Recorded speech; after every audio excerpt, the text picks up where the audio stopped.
সেই দোয়ায় আমি মাওলানা সাহেবকে অনুরোধ করব যে যাই কথাগুলো আপনাদের জন্য আমরা যা করতে চাই সেই কাজগুলো যাতে আপনাদের জন্য আমরা করতে পারি, সেই জন্য হাত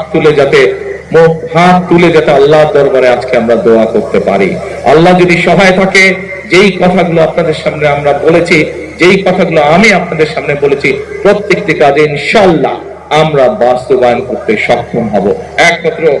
আল্লাহর সমর্থন থাকলে। এবং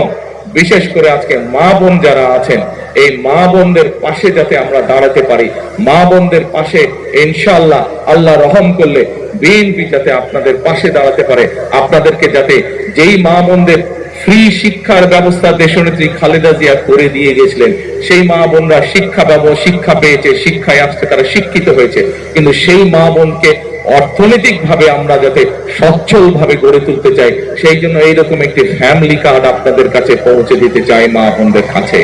যেই ফ্যামিলি কার্ডের কথা একটু আগে আমি বলেছি, কিন্তু সকল কিছু নির্ভর করবে একমাত্র রব্বুল আলামিনের রহমতের উপরে। আমরা যদি আল্লাহর কাছে চাই, আল্লাহ হচ্ছে রহমান রহিম, আল্লাহ যদি আমাদেরকে তৌফিক দেন, আল্লাহ যদি আমাদেরকে রহম করেন, তাহলেই আমরা একমাত্র আমাদের কাজে সফল হব। আজকে যেহেতু এটি কোনো রাজনৈতিক জনসভা নয়, এটি যেহেতু আজকে